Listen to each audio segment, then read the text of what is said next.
Hey guys, tonight we ride onto the vast, windswept steppes of Mongolia to explore the life of the greatest conqueror the world has ever known, Genghis Khan. But forget the thundering hordes, the city of Xanadu, and the mountains of plundered treasure. We're going to begin with the story of a small, terrified boy named Temujin and the grim, brutal, and deeply sucky reality of the world he was born into.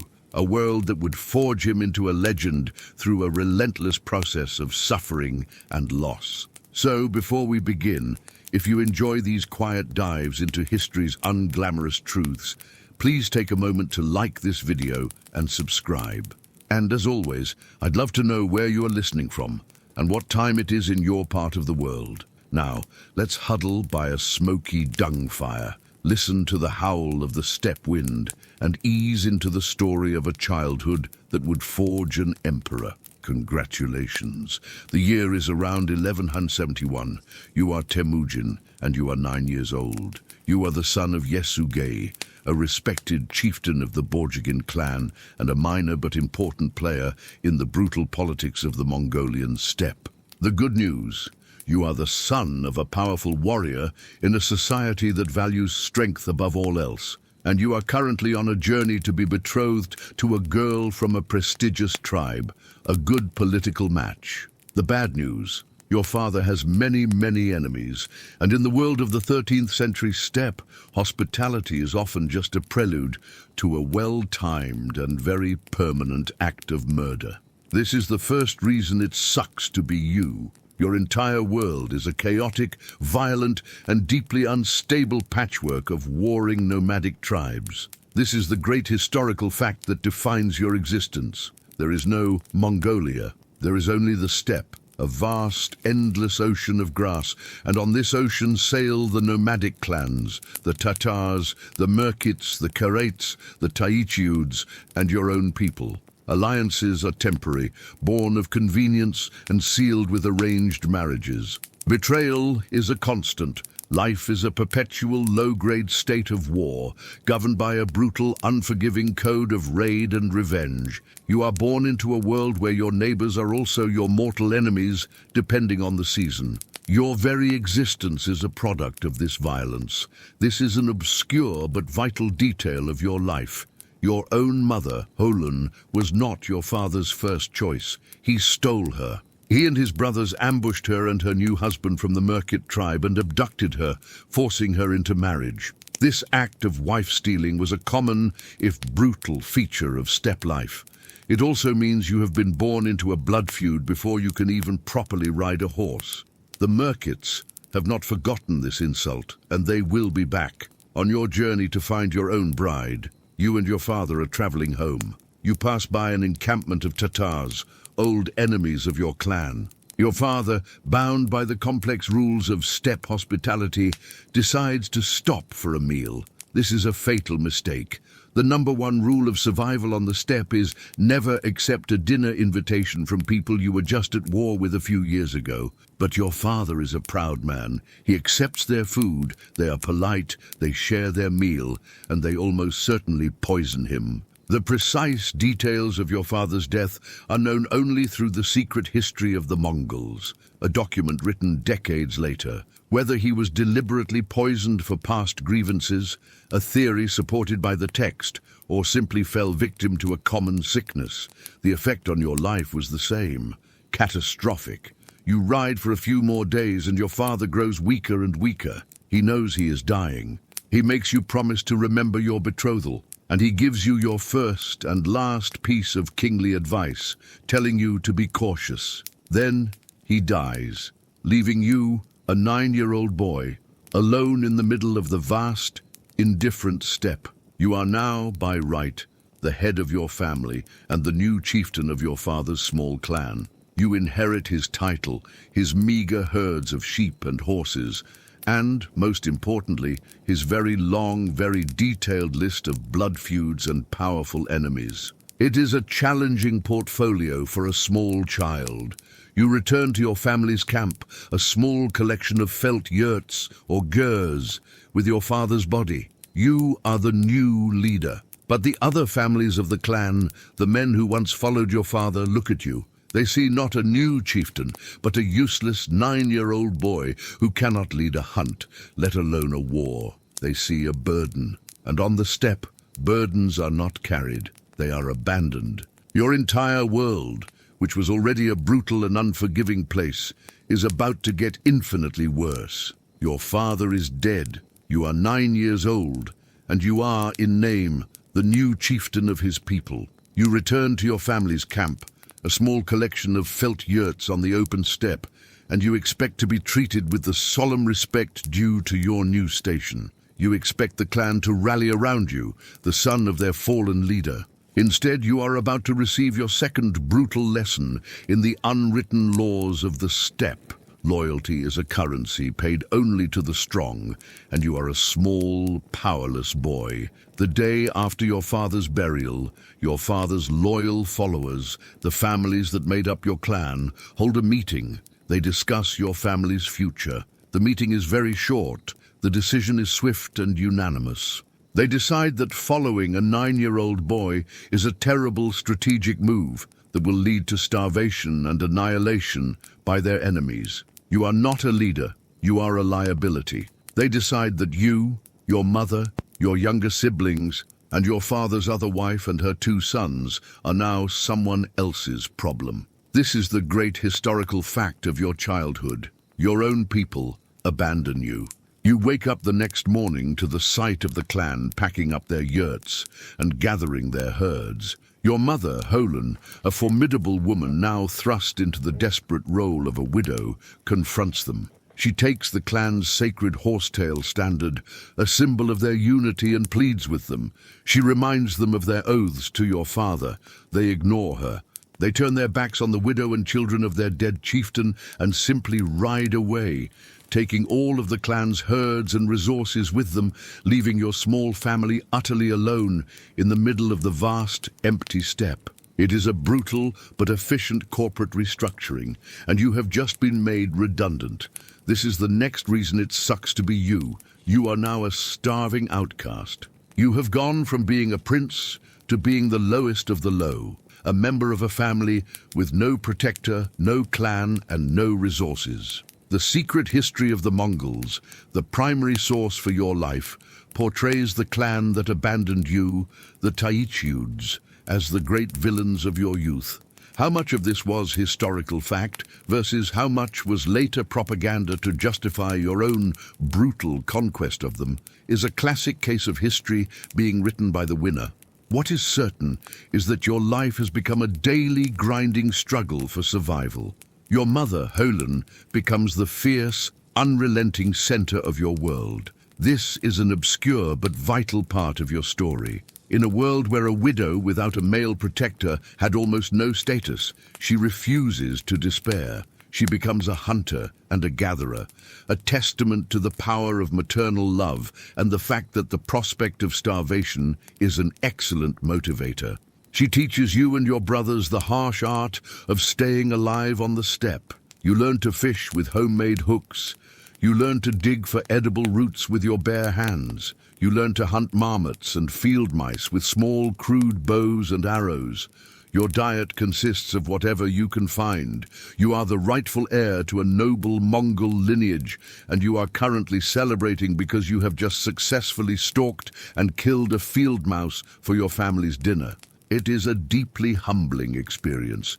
You are always hungry. You are always cold. You wear the same threadbare sheepskin deals, the traditional Mongol robe, day after day. You are constantly on the move, searching for food, hiding from the predators of the steppe, both the four-legged and the two-legged kind. You know that your many enemies, the Tatars who poisoned your father, the Merkits who still hold a grudge over your mother's abduction, and now your own former clansmen, would kill you without a second thought if they found you. This period of your life forges you. It burns away every shred of childhood innocence. It teaches you a profound and lasting hatred for the fickle, treacherous nature of the steppe's clan-based aristocracy. You learn that a man's worth is not in his name or his bloodline, a callback to the useless title you inherited. A man's worth is in his ability to survive, to provide, to protect. You and your brothers, particularly your half-brother Börte, begin to grow. And with that growth comes tension. You are a family of hungry, traumatized boys, and the pressures of survival begin to turn you against each other. The misery of your outcast life is about to take a new, even darker and more personal turn. The years as an outcast are a slow, grinding education in misery. Your family survives, but barely. You are a prince living the life of a beggar, a constant, humiliating struggle that hardens you in ways you do not yet understand. And it is in this desperate, starving environment that the brutal logic of the steppe begins to curdle the bonds of your own family. This is the next reason it sucks to be you. The first person you will kill will not be an enemy warrior in a glorious battle. It will be your own brother. As you and your siblings grow into your teenage years, a new power struggle emerges in your small, desperate family. Your half-brother Börte, the son of your father's second wife, is slightly older than you. According to the traditions of the steppe, as the eldest male, he begins to assert his authority as the new head of the household.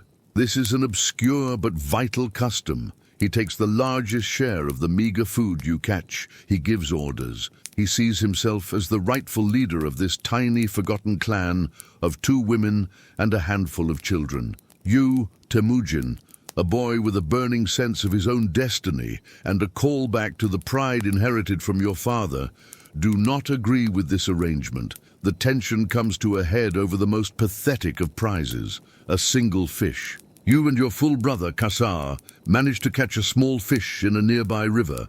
Börte, asserting his authority, simply takes it from you. A short time later, the same thing happens with a lark you and Yassa shoot with an arrow. It is not just about the food.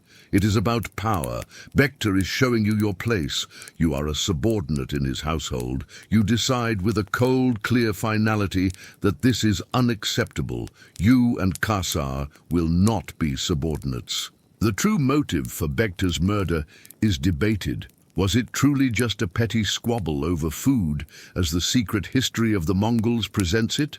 Or was it a premeditated, cold-blooded act by you to eliminate a rival for the future leadership of the family, and perhaps even a potential suitor for your own mother, as per the steppe custom of a son marrying his father's widow? What is certain is that you make a decision. You and your younger brother Yassa, your loyal partner in this grim business, stalk your half-brother Börte as he sits on a small hill, watching the family's few remaining horses. You approach him from the front, Yassa from the back. It is not a noble duel.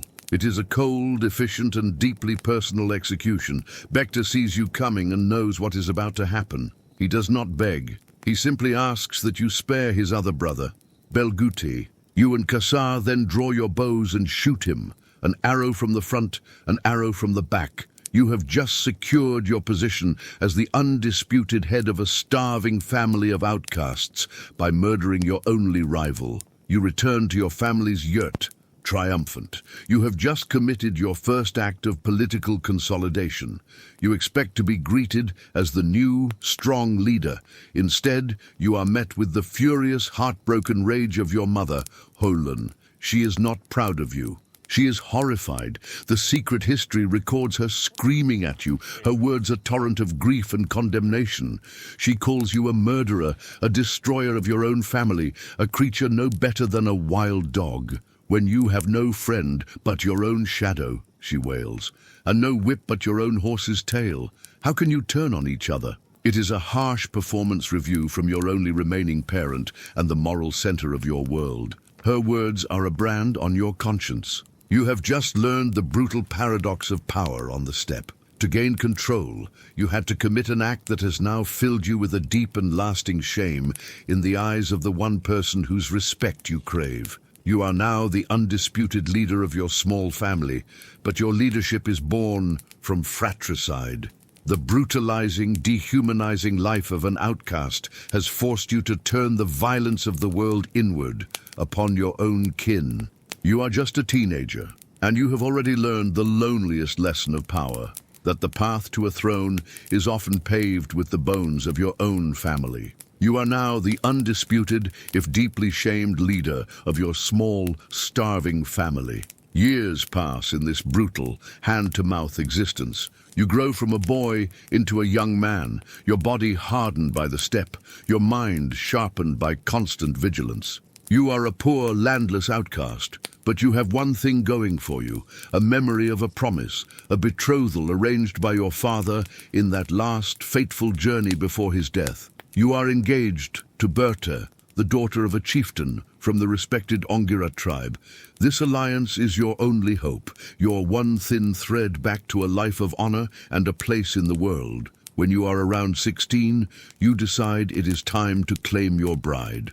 You travel with your remaining half-brother Börte to the camp of Börte's father, Day Second. You have no great herds to offer as a bride price. You have no powerful clan to back you.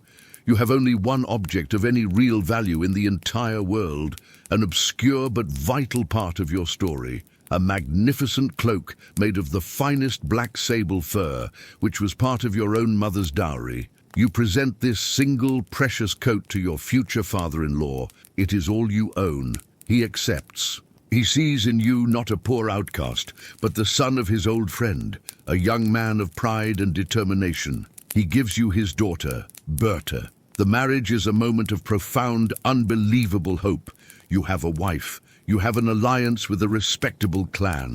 For the first time since your father's death, you are not just a fugitive. You are a man with a future. Your small family camp is joined by Börte's, and for a brief, beautiful moment, your world feels stable, almost safe. You enjoy approximately one night of married life before your past comes roaring back to haunt you. One morning, just before dawn, you are woken by the thunder of hoofbeats. A large war party is descending on your small, unprotected camp. They are the Merkits. This is a major historical fact, the blood feud coming full circle. A callback to your family's violent history. They have not forgotten that your father, Yasuge, stole your mother, Hoelun, from one of their warriors a generation ago.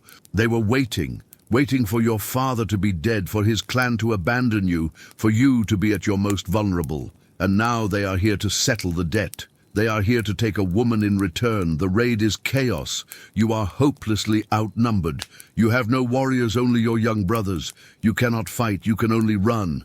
You manage to get your mother, your siblings, and yourself onto your few horses and flee into the mountains. In the confusion, your new wife, Börte, is left behind. She is captured by the Merkit raiders. You watch from a distance, hidden in the hills, as they ride away with her, a prize of war. You learn another important lesson of the steppe. Family grudges have a very long shelf life and absolutely terrible timing. This is the next and perhaps most profound reason it sucks to be you. You have just been subjected to the single greatest humiliation a Mongol man can endure. You have failed to protect your own wife. The secret history portrays your flight as a moment of pragmatic survival. Whether it was a calculated retreat or a moment of pure, understandable terror for a young man with no army and no allies is a matter of interpretation. Either way, the shame must have been immense. You, the future conqueror of the world, respond to this first great crisis of your adult life by running for your life and hiding in the mountains while your wife is carried off by your enemies. It is not your most heroic moment. The shame of this event becomes the new burning sun at the center of your universe. It eclipses the hunger, the poverty, the betrayal by your clan. This is personal. This is an attack on your honor, on your very identity as a man. You have been shown, in the most brutal way possible, that you are still powerless. But the boy who was a helpless, grieving victim is gone. You are a man now, a man forged in a crucible of loss. And this humiliation will not be the end of your story. It will be the beginning. You will not accept this shame. You will do whatever it takes, make any alliance, beg any great Khan to get your wife back. And you will visit a terrible vengeance upon the Merkits, who have inflicted this wound upon your soul. The quiet, desperate survivor is about to become a leader of men, fueled by the most powerful engine on the steppe, the need to avenge a blood debt. You are alone, hiding in the cold mountain wilderness of Börte. Your new wife has been stolen, your camp destroyed, and your honor is a bleeding wound in your soul. You are a prince with no subjects, a husband with no wife, a warrior with no army. You are, for all intents and purposes, nothing. This is the next reason it sucks to be you. Your only path back from this absolute abyss of shame is to swallow your pride and go begging for help. Your brilliant plan to get your wife back is to approach two of the most powerful warlords on the steppe and ask them, very politely, if they wouldn't mind starting a major war on your behalf for free. It is a plan born of pure, unadulterated desperation. Your first stop is the court of the most powerful man you know, Togrul, the Khan of the Karaite tribe. He was your father's Anda, his sworn blood brother. This is a major historical fact, the sacred bond of alliance that was, in theory, stronger than the bond between actual brothers. You are hoping that this old familial connection is still worth something. You approach Togrul Khan not as a prince demanding aid, but as a supplicant, a son seeking the protection of his father's oldest friend. You have no gifts of gold or horses to offer him, a callback to your marriage. You have only one thing of value, and you don't even have it anymore. You gift to Togrul the magnificent black sable coat that was Börte's dowry, the one you already gave to her father. You explain that your wife, and therefore her coat, has been stolen, and in helping you recover her, he will also be recovering his own lost property. It is a clever, if slightly fraudulent, diplomatic opening, a piece of political theatre that appeals to his sense of honor and his greed. Togrul, a wise and crafty old ruler who sees you as a potentially useful pawn in his own games, agrees to help. You have one ally. It is not enough. You now seek out the second, a man who is your own age, your childhood friend, your own sworn Anda, Jamukha. The true nature of your early relationship with Jamukha is one of the great romantic and tragic stories of the secret history of the Mongols. Were you truly as close as brothers, your souls eternally bound by the sacred oath, only to be torn apart later by ambition? Or was your Anda bond always a fragile political alliance, destined to break under the strain of your competing visions for the future of the Mongol people? At this moment, however, he is your only hope. You find Jamukha and tell him of your plight. He, bound by the sacred oath of the Anda, immediately agrees to join your cause. He summons his own warriors. You have now, through a combination of leveraging your father's old friendships and your own, managed to assemble an army. But it is not your army. You are the junior partner in your own rescue mission. You have placed yourself in a position of immense debt to these two powerful men. This sucks because you are completely dependent on their goodwill and their ambition. Your allies are not helping you out of pure altruism.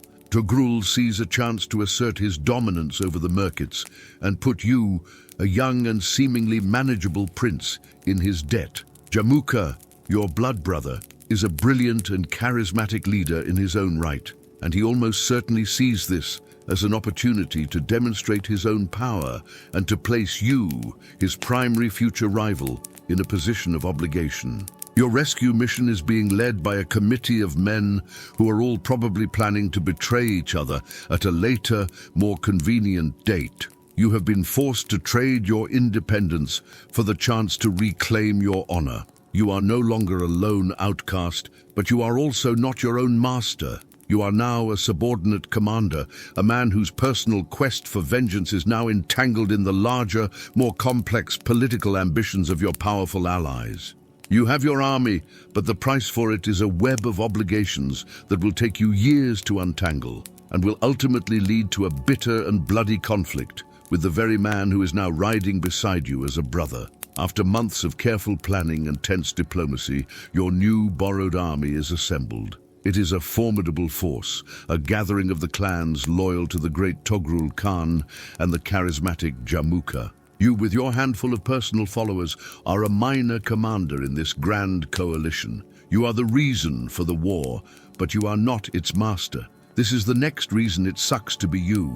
You must now lead a war of personal revenge while acting as a subordinate to your powerful allies. The combined army rides out to find the Merkits. The campaign is a perfect example of the brutal, lightning-fast nature of steppe warfare, an obscure but vital part of your world. This is not about formal battles or capturing territory.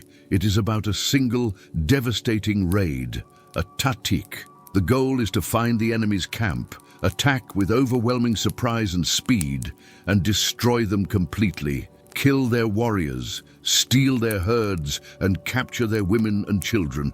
It is a form of total economic warfare designed to erase a rival clan from existence. You and your allies find the Merkit camp in the dead of night, nestled in a river valley. Your strategy is simple. You will attack from 3 sides at once, just before dawn. You launch a surprise attack on the Merkit camp. The strategy is simple. Ride in screaming, set everything on fire, and kill everyone who isn't you. It is a classic and highly effective Mongol diplomatic overture. The raid is a chaotic, terrifying success. The Merkits, caught completely asleep, are slaughtered. Their camp is burned to the ground. Their herds are captured. It is a scene of absolute brutal vengeance. In the midst of this fiery, screaming chaos, your only thought is Börte. You ride through the burning camp, shouting her name. A callback to the helplessness of her abduction, you are now the agent of this destruction, desperately trying to find her in the inferno you have helped to create. Finally, a terrified woman is brought to you, found hiding in a cart. It is Börte. She is alive. She is safe. You are reunited. It is the great, triumphant, emotional climax of your young life. You have done it. You have moved heaven and earth. You have begged for armies. You have started a war, and you have rescued your wife.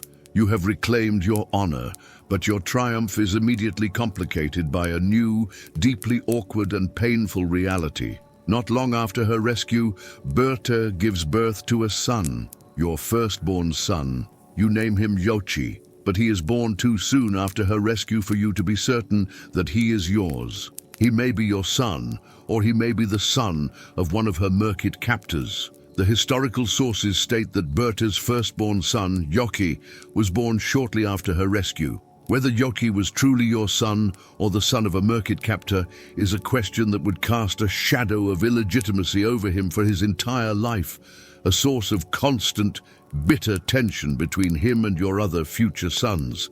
This sucks. Your great moment of heroic victory, the very event that establishes your reputation as a leader, is permanently tainted by a cloud of personal doubt and public shame. Every time you look at your firstborn son, you will be reminded of your own initial failure, of the time when you were too weak to protect his mother. This question of Joki's parentage will become a festering wound in the heart of your family, a source of vicious arguments and political maneuvering among your heirs for decades to come. In the aftermath of the victory, the spoils are divided. A callback to your status as a junior partner, the best of the herds and the most valuable captives go to the great Togrul Khan. The glory of the victory is shared equally with Jamukha. Your share is your wife, the future political problem of your firstborn son, and the grim, bloody satisfaction of a vengeance that feels strangely hollow. You are a hero now. You have led a successful campaign, but you are still a man in the shadow of your more powerful allies, and you have just traded one form of shame for another, more intimate and more lasting one. You have rescued your wife. You have avenged the insult of her abduction. You are now a proven leader, a man whose name carries weight on the steppe for the first time. A callback to the men who once abandoned you. Followers now begin to flock to your banner. They are old retainers of your father, disenfranchised warriors, and young men who see in you a future. You are no longer an outcast. You are a chieftain on the rise. And this is the next reason it sucks to be you. Your first taste of real success will cost you your closest and only friend. After the victory over the Merkits, you and your sworn blood brother, your Anda Jamukha, remain allied, camping and hunting together for a year and a half. But a tension begins to grow between you. It is a quiet, unspoken rivalry. You are both brilliant, charismatic, and ambitious leaders. And the steppe, you are beginning to realize, is not big enough for both of you. You are now a popular leader. Warriors are flocking to join you. This is wonderful. It also means that your blood brother, Jamukha, who is used to being the most popular man in any room, is starting to look at you with a new expression that is less amor fraterno and more resentimento competitivo. The break comes from a fundamental difference in your philosophies of leadership. This is a major historical fact that defines your entire rise to power. Jamukha is a traditionalist, an aristocrat. He believes that power should belong to the established noble families, that the old clan hierarchy must be preserved.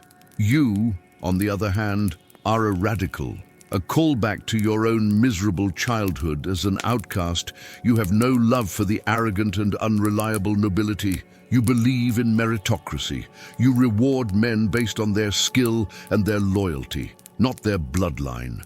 You promote a common shepherd to be a general if he is a good fighter, an act that is deeply inspiring to the common warriors and deeply insulting to the established princes like Jamukha. The final break, as told in the secret history of the Mongols, comes down to a simple, obscure, and deeply symbolic disagreement over where to make camp for the night. As you are riding together, Jamukha suggests that you camp on the mountainside. It is a good place for the horses, he says, meaning it is a good place for the wealthy herd owners, the aristocracy. You, in turn, suggest that you camp by the river. It is a better place for the sheep, you say, meaning it is a better place for the common people, the shepherds. It is the 13th century steppe equivalent of arguing with your best friend over where to go for dinner, except it ends with a decade-long civil war. Jamukha gives you a dark look. He delivers a cryptic, threatening speech. You understand that the alliance is over. Your two different worlds can no longer coexist. That night, you make a cold, hard political decision. You commit an act of profound personal betrayal. While Jamukha and his followers are asleep, you quietly rouse your own people. You pack up your yurts, gather your herds, and in the dead of night, you slip away from his camp. You have just abandoned your sworn blood brother, the man who helped you rescue your wife, the most sacred bond in Mongol society. You have also just stolen a significant portion of his followers who, inspired by your meritocratic ideals, choose to leave with you. It is a deeply disloyal act. It is also a brilliant political move. Your mother, watching this silent exodus, is probably very proud and also deeply terrified of what you are becoming.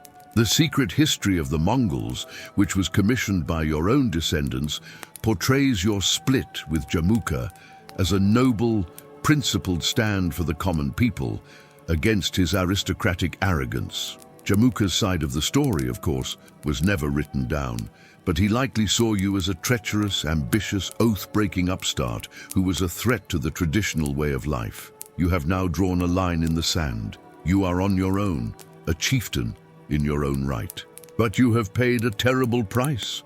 Your closest friend is now your greatest enemy. The man who knows you better than anyone in the world, who knows your strengths and your weaknesses, is now the rival you must eventually destroy. The loneliness of your ambition is now absolute. You have chosen power over brotherhood, and the steppe is about to be plunged into a long, bloody civil war that you have just started.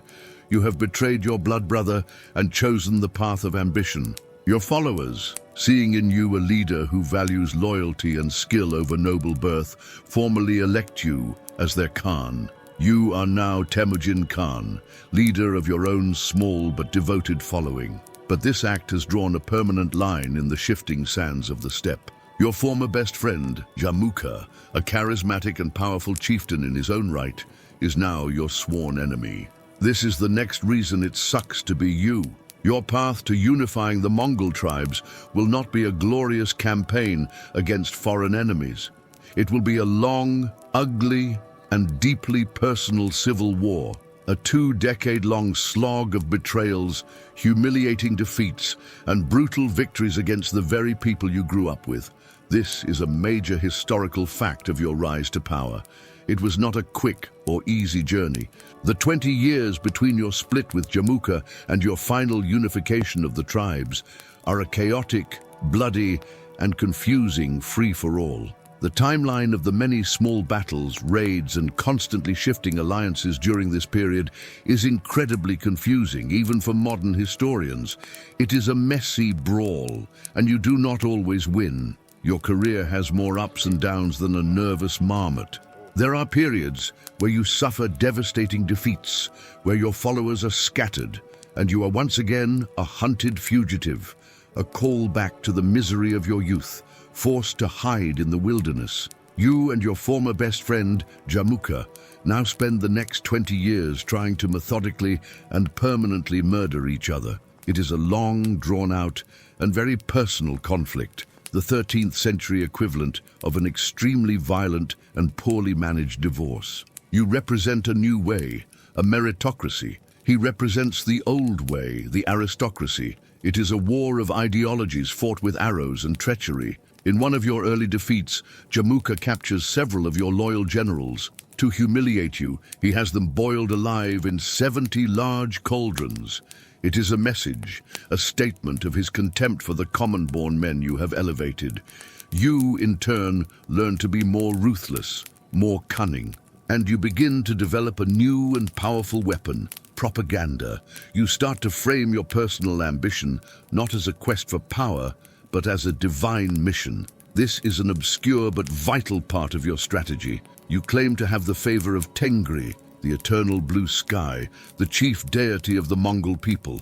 Your victories are not just the result of good strategy, they are a sign of heaven's will. Your quest to unify the tribes is not just politics. It is a sacred duty to bring order to a chaotic world. It is a brilliant piece of political branding that reframes your ruthless ambition as a holy calling. It is much more inspiring to your followers than simply saying, "I want to be the boss of everyone."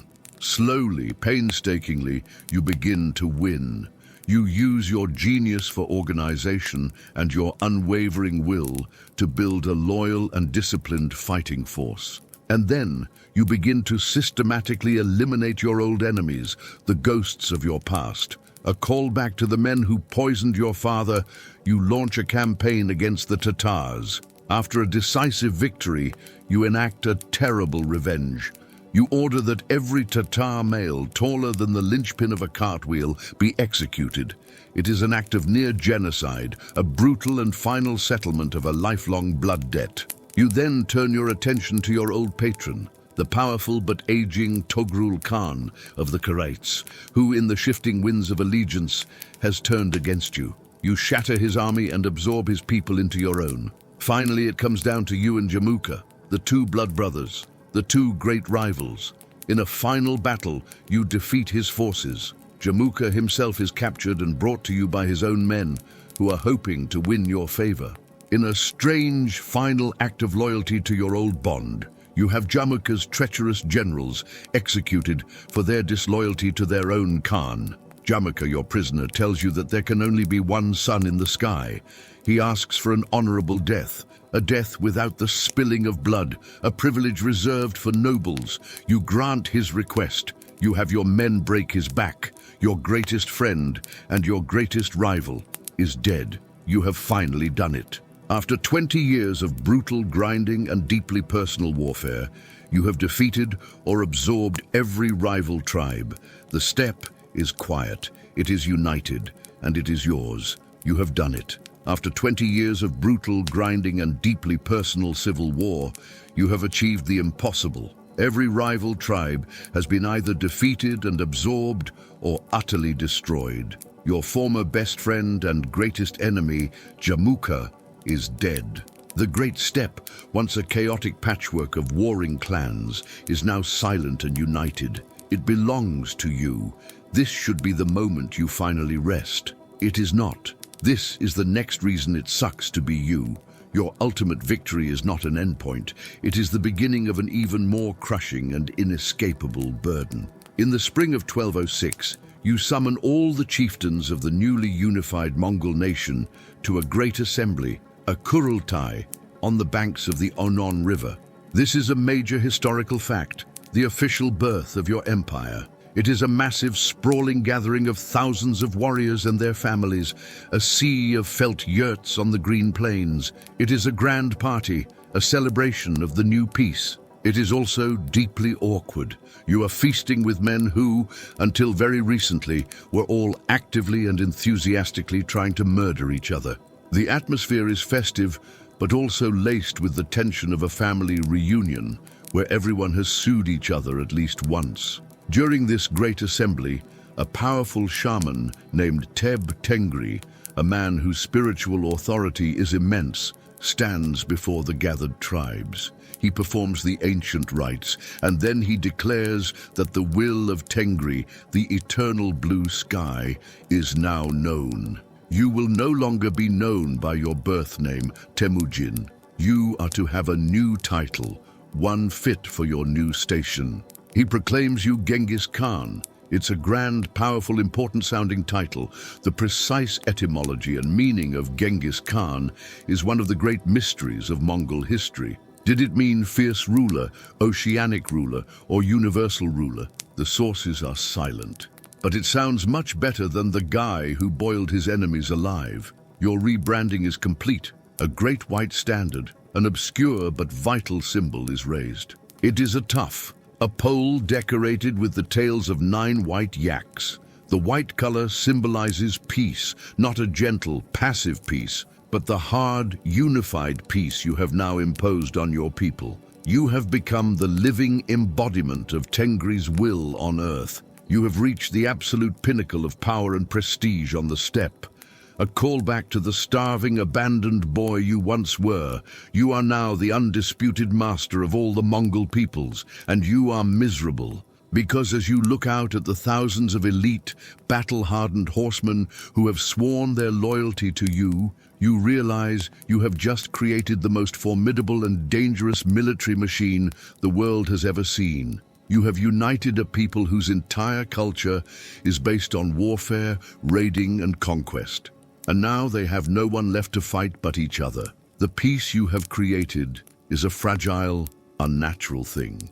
You know that if you do not give this vast, restless army a new enemy, a new purpose, they will inevitably turn their violent energies inward. The old clan rivalries will re-emerge, and your new nation will shatter into another generation of bloody civil war. Congratulations on your success.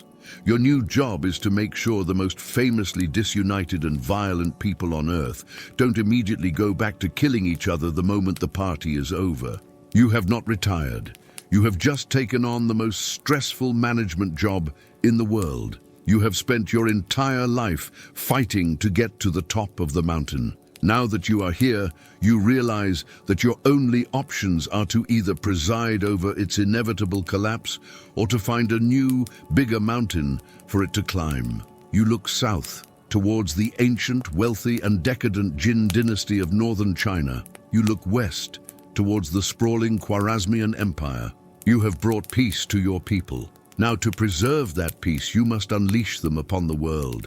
The burden of being the great Khan is that your work is never done. It just gets bigger. You are Genghis Khan, the universal ruler, the man who has brought peace to the steppe. And you now face the most difficult and tedious challenge of your entire life. You must turn a chaotic, illiterate, and fiercely independent confederation of nomadic tribes into a functional, disciplined, and unified nation. This is the next reason it sucks to be you. Your reward for winning the war is a mountain of profoundly boring administrative work. You are a conqueror, but you must now become a lawyer, a human resources manager, and a bureaucrat. First, you must break the very system that created the chaos of your youth. You must destroy the old tribal aristocracy. This is a major historical fact and the true foundation of your empire. You do this with a revolutionary act of social engineering. You completely reorganize your entire people into a decimal system. Every man fit to ride is placed into a unit of 10, an arban. 10 of these form a company of 100, a zun. 10 of these form a regiment of 1,000, a mingan. And 10 of those form a division of 10,000, a tumen. The genius of this system is that you deliberately mix men from different, formerly rival tribes in these new units. A man who was a proud Tatar now serves in a squad with a Keret and a Merkit, and they are all commanded by an officer from your own Borjigin clan, who was promoted based on his skill, not his bloodline. It is a brilliant way to build a unified national identity. It also makes the first few unit meetings incredibly, murderously awkward. Loyalty is no longer to a clan chieftain, it is to your decimal commander, and through him directly to you. Next, you must give your new nation a set of laws. You, an illiterate man from an oral culture, oversee the creation of a great written law code, the Yassa. The exact contents of the Yassa are now a mystery, as no original copy has ever been found. We know of its laws only through secondary accounts, but its principles were clear and brutal. It was a masterpiece of pragmatic, ruthless legislation. It makes livestock theft, the primary economic activity of the old steppe, a capital crime. It makes adultery punishable by death. It makes kidnapping a woman punishable by death. A callback to the miseries of your youth, you are systematically outlawing every single thing that made your own early life a living hell. The Yassa also makes it a capital offense for any warrior to desert his post or fail to come to the aid of a comrade in battle. And in a move that was centuries ahead of its time, it decrees absolute religious tolerance for all, granting tax-exempt status to the priests, monks, and holy men of every faith in your empire. It is a very effective, if somewhat strict, legal framework for promoting good citizenship. Then, you must create the infrastructure of an empire. You establish the Yam, a revolutionary postal and supply system that is the envy of the world. It is a network of relay stations, stocked with fresh horses, food, and water, placed about a day's ride apart along all the major routes of your growing empire. A royal messenger carrying a tablet of authority can ride from one station to the next at a full gallop, get a fresh horse, and continue on without a moment's delay. This system allows you to send messages and move armies with a speed that seems almost supernatural to your sedentary enemies. You also create the Kashig, an imperial guard of 10,000 of your most elite and loyal warriors. They are your personal bodyguards, the administrators of your palace, and the Praetorian Guard of your new empire. Their loyalty is absolute, and their presence is a constant, quiet reminder to any ambitious noble that you are very, very well protected. This is your life now. Your days are not spent on horseback, leading glorious charges. They are spent in your great ger, your royal yurt, in long, tedious meetings with your advisors. You are dictating laws. You are organizing a government. You are inventing a nation from scratch. It is the most important work of your life, and it is a mind-numbing grind. A callback to your lonely, book-filled youth. You are now the one creating the rules, not just reading about how other great men did it. You have discovered the great, boring secret of all conquerors. Winning the war is the easy part. The real work, the truly difficult and exhausting work, is building the peace that follows. And your new, peaceful, and highly organized nation of warriors is growing restless. They need a purpose.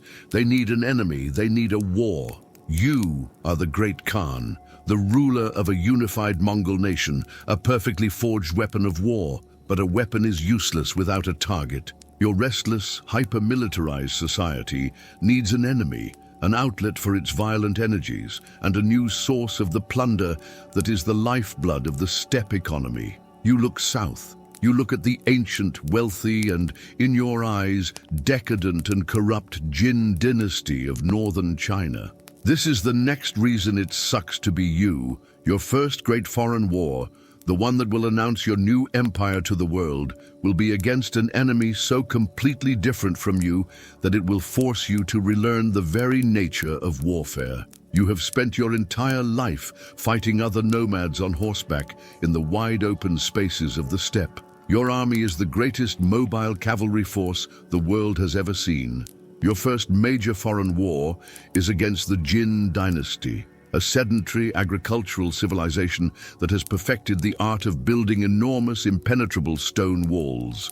It is a deeply frustrating tactical mismatch. In 1211, you lead your armies south. The initial stages of the campaign are a stunning success. In the open field, your horse archers are invincible. They annihilate the Jin armies with their superior speed, discipline, and tactics. But then you arrive at your first great Chinese city.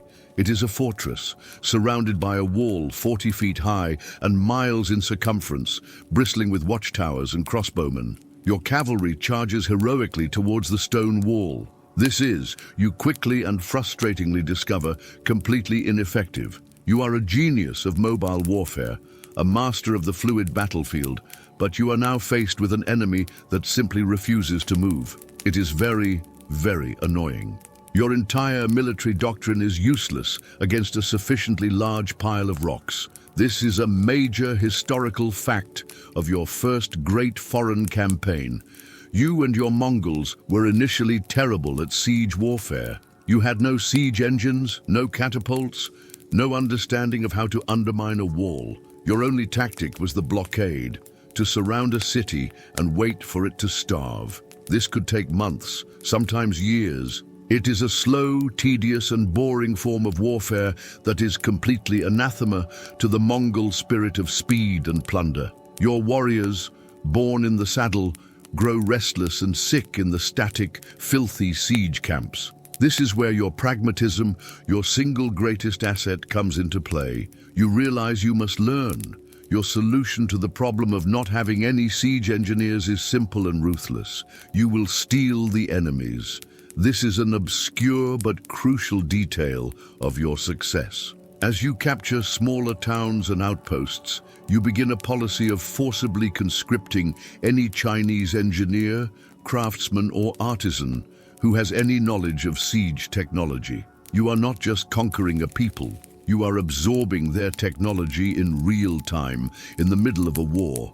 These terrified, captured engineers are now forced to build siege weapons, catapults, battering rams, siege towers, to be used against their own countrymen in the next city down the road. It is a brutal but incredibly effective strategy. You, a man who grew up in a felt yurt, now have a team of experts teaching you the fine art of trajectory, torsion, and counterweights. You are learning a new, slower, and much bloodier language of war. The sieges become horrific, grinding affairs. You use masses of captured civilians as human shields, forcing them to march in front of your armies as you assault the walls. You divert rivers to flood cities. You use your new catapults to hurl not just stones, but diseased animal carcasses and psychological terror over the walls. Whether your decision to invade the Jin was primarily for plunder, for the strategic security of your southern border, or as a necessary outlet for the martial energies of your newly unified people, is a question of strategic priority that is difficult to determine. It was likely all three, but the cost is immense. You lose thousands of your own warriors in futile, bloody assaults on fortified walls. A callback to your meritocratic principles, you learn to value your new Chinese engineers as much as you value your best Mongol generals. You don't care where a man is from, only if his catapult can break a wall.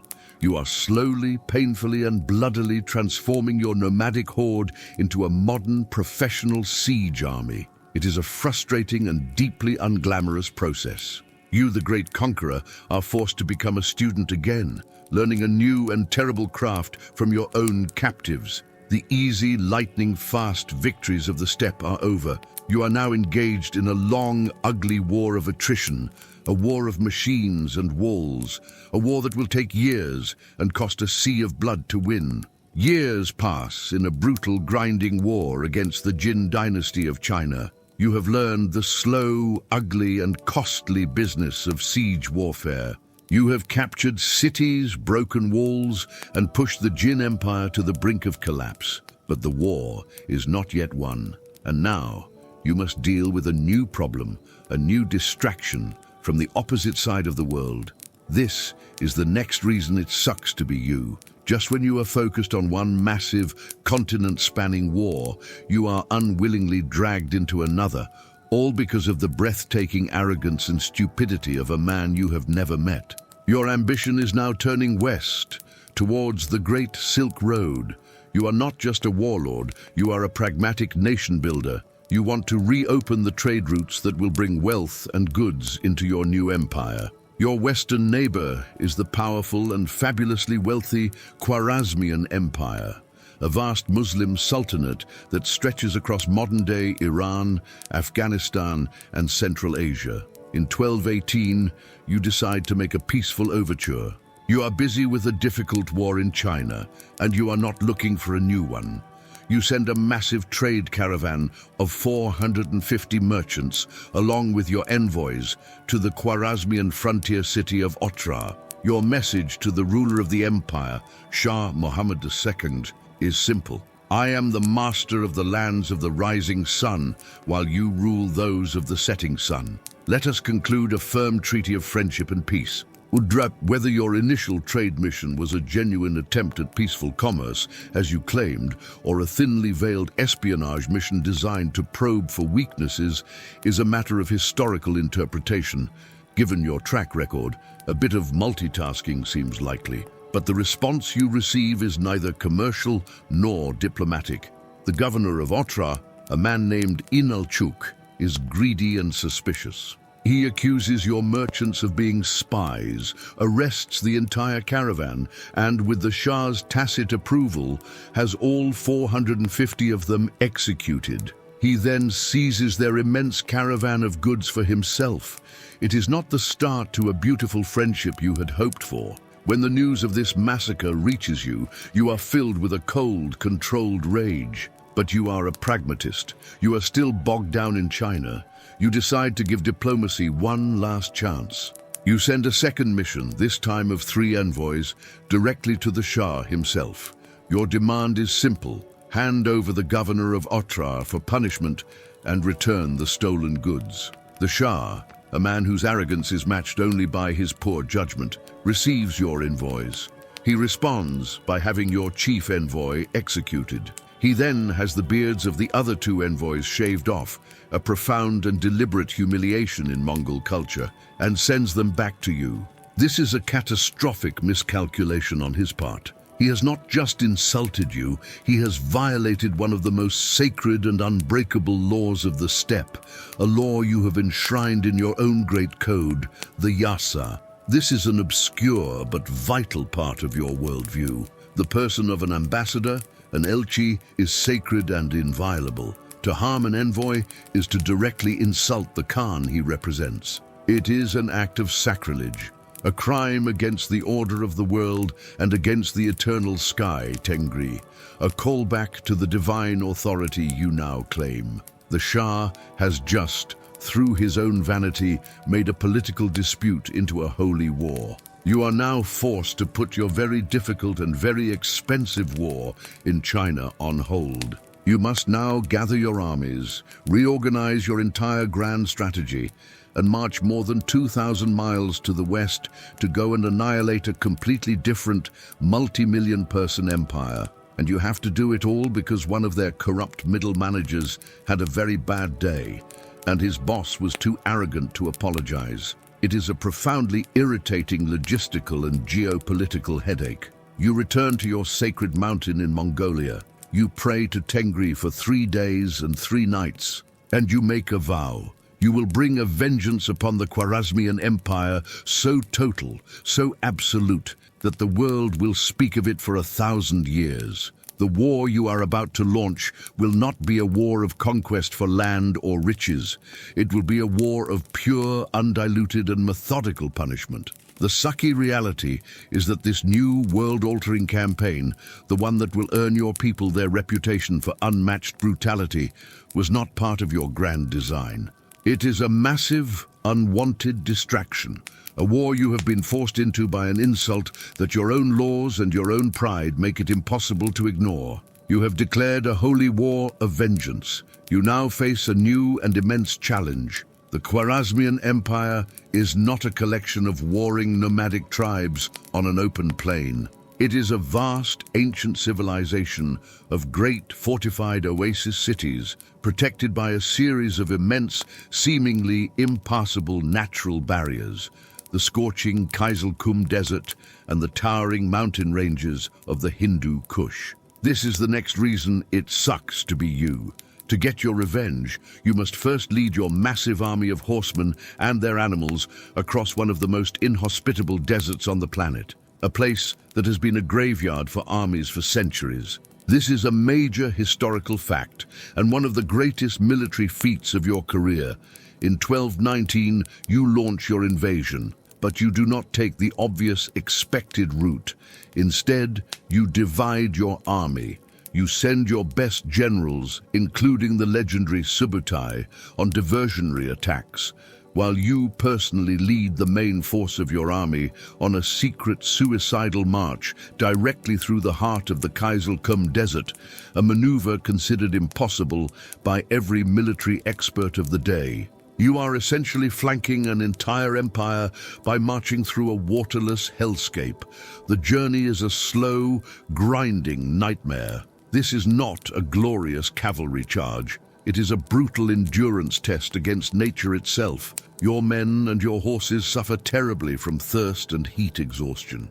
You find water not in rivers, but by digging for it in dry riverbeds. You march mostly at night to avoid the worst of the sun's heat. You are not a great conqueror on this march. You are a master of logistics, a man whose survival depends on the careful rationing of water and the relentless forward-moving will of your army. Your great victory here is not over an enemy soldier. It is over the landscape itself. You emerge from the desert, a ghost army appearing where no army should be, and you fall upon the great Khwarezmian cities of the Silk Road, Bukhara, Samarkand, from their least defended direction. You have completely outmaneuvered the Shah, but now the real, ugly work begins. A callback to your war in China, you must now engage in the slow, tedious, and bloody business of siege warfare. But you are no longer the inexperienced commander who was stumped by a stone wall. You have brought your army of captive engineers with you. The siege of a great city like Bukhara is a perfect example of your new, terrifyingly efficient method. You do not just attack, you use psychological warfare. You offer terms, surrender, and your lives will be spared. Resist, and you will be erased from the earth. When the city's garrison resists, you enact your promise with a cold, methodical precision. Your engineers build massive siege engines. Your catapults hurl stones and pots of flaming naphtha over the walls. And you use your favorite, most brutal tactic. You round up thousands of captured civilians from the surrounding countryside, and you force them, at spear point, to fill in the city's defensive moat and to push your siege engines towards the walls. It is a human shield on an industrial scale. It is monstrous. It is also, from a purely military standpoint, incredibly effective. The city falls, and now you must make good on your threat. You have the city's garrison, the men who dared to resist you, brought out into the main square, and you have them all executed.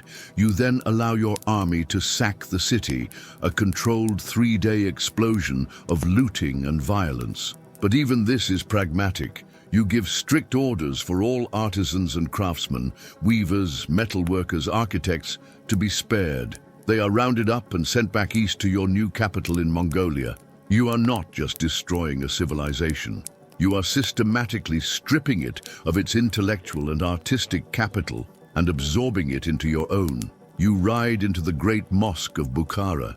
In a famous, possibly apocryphal scene, you ascend the pulpit, where the holy men would normally read from the Quran. You throw their sacred books to the ground to be trampled by your horses, and you announce to the terrified city leaders who have been gathered before you, "I am the punishment of God. If you had not committed great sins, God would not have sent a punishment like me upon you." Whether you truly saw yourself as a divine scourge, or if this was just a brilliant and terrifying piece of propaganda, the effect is the same. You are no longer just a Khan. You are a force of nature, a living apocalypse, and your personal war of revenge is now a continental cataclysm. You have annihilated the Khwarezmian Empire.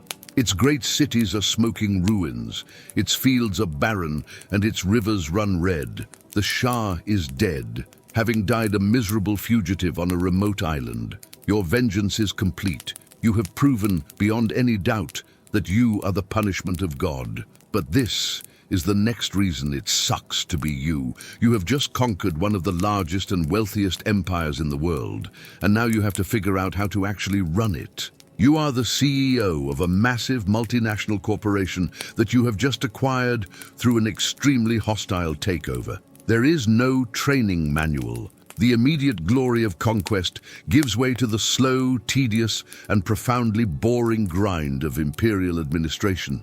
You must establish garrisons, appoint governors, rebuild trade routes, and figure out how to tax a population that you have just terrorized into submission. But your greatest and most intractable problem is not the administration of this new territory. It is the administration of your own family. You have 4 sons by your first and most beloved wife, Börte. They are your heirs, your chief lieutenants, the future of your dynasty. They are also all brilliant, ruthless, ambitious warriors, and they despise each other with a passion that makes your old feud with Jamukha look like a polite disagreement.